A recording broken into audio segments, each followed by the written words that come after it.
everybody, and welcome back to another YouTube video. As you've probably guessed by the title and thumbnail, I'm going to be figuring out if Slenderman the 8 Pages is still scary, and why it was scary in the first place. The game we have here is one I got from Game Jolt. There is two versions of it. The one we have here is the new version. The second one we're going to be reviewing, kind of, is the old version. The first one is, okay, to say the least. For starters, I thought I was playing the original. I was, in fact, not. I couldn't even find the original. Second of all, is Slenderman even in the game? Like, honestly, I did not see him even once. I think the brightness setting was also broken. That, or it wasn't really making, like, a visual difference.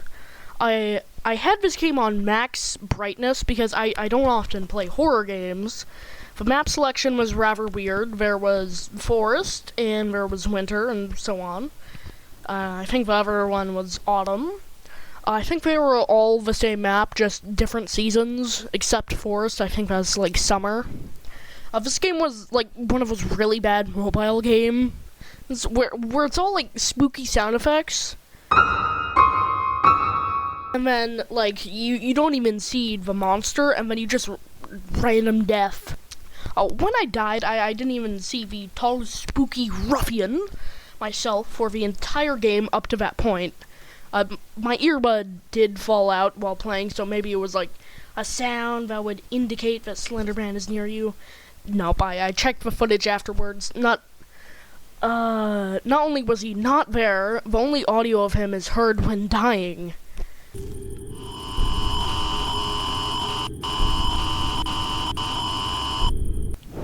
Yeah. Overall, 1 out of 10. If I knew this beforehand, I think I would play again. The most scary part of it is what you think is gonna happen. It's the main issue with, like, horror games. You're expecting something way scarier, then when you finally figure it out, it was just like Creepy Kyle, the Christmas tree ghost, the whole time. And then when you're, like, finishing the game up, like, it's the credits, it's like, it's like Scooby-Doo, how it's like, and I would have gotten away with it if it weren't for you meddling kids. But Slenderman says after you beat the game. Onto the so-called old version of the game. I'm not gonna lie, this one is somewhat scary. Unlike the new version, it actually has Slenderman in it. The flashlight can die, and you can finally have a reason to run. I forgot to mention there is a running mechanic in the game and a flashlight. However, in the new version, the flashlight isn't as bright and can't die. The one thing the new and old versions have in common is that there is stamina. You just can't see it. For starters, the menu screen for the old version is quite different. The settings are quite weird. There's no volume settings. Changing the graphics quality to low just makes the game blurry. The brightness also does nothing. There is also only 3 choices for maps: forest, winter, and autumn. Starting the game gives you the objective, tells you tells you there is a flashlight. It doesn't tell you how to collect the notes, though. I found my first note on the house, but when I got close enough to get it, the flashlight was so bright that you couldn't even see it. I then just kind of wandered around a bit until trying to mess with the graphics.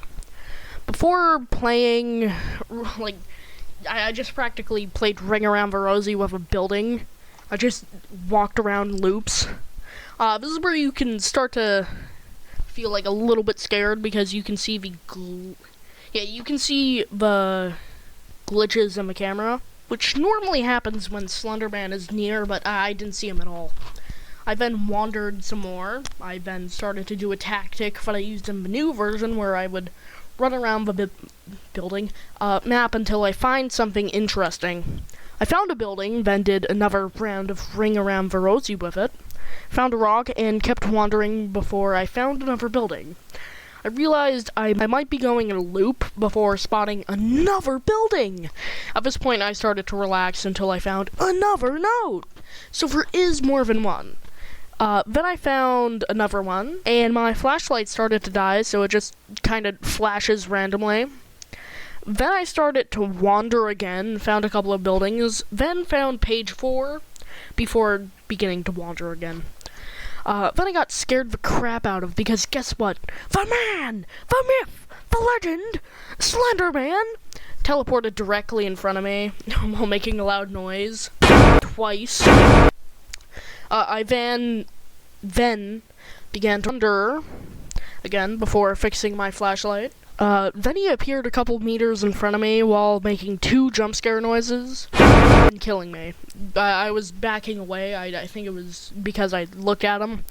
He then played a third jump scare noise. Overall, the game is literally just a slightly better version of the new version. Same maps, different menu, and there's actually Slenderman. I think there's only 4 notes though, because I kept dying after finding the fourth note. I found it! After searching on a sketchy-looking website, to say the least. It was one of those websites dedicated to, like, old games, like Super Mario Bros. And whatnot. It was literally called Old Games. I downloaded the Windows version of the original Slenderman 8 pages. I hopped on, and this time making sure not to put my earbuds in. I know I said I couldn't find the original, but I did. Amazing, right? Anyways, on the original one, the menu was just kind of like the logo in the background floating around. So yeah, this one kind of has some story. While the intro is like loading, it's kind of like the credits somewhat. You can hear walking in the forest, and then like, yeah, forest, and then jumping over a fence, and then crickets. And only then you load in. There's also sprinting in this one. Once again, no stamina bar. There is also a flashlight. After a bit of wandering, I found some weird public bathroom looking place. Like, it's got tiles on walls and actually, now that I think about it, I think it was some isolation building. There was a few wooden chairs of terror, but nothing else in there. I then found these, like, strangely familiar looking tanks. Like, tanks of fuel, maybe? I don't know. With a note on it, though. I just had to look around making sure there was no more nearby notes. Strangely, the breathing sound when you're out of breath kind of sounds like if you're, like, breathing into a tube, like a plastic one. It had, like, that weird echoey effect. It wasn't really like an echo, but it just sounded weird. Yeah. So, I began to wander off while being a bit paranoid. I then accidentally looked at Slenderman somehow. I think he was, like, behind a tree or something because my screen began to, like, get static-like, kind of. I then actually saw him for the first time. I then found a note. The second note!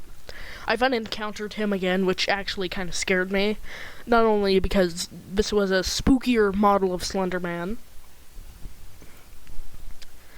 but because I did not expect him to be there.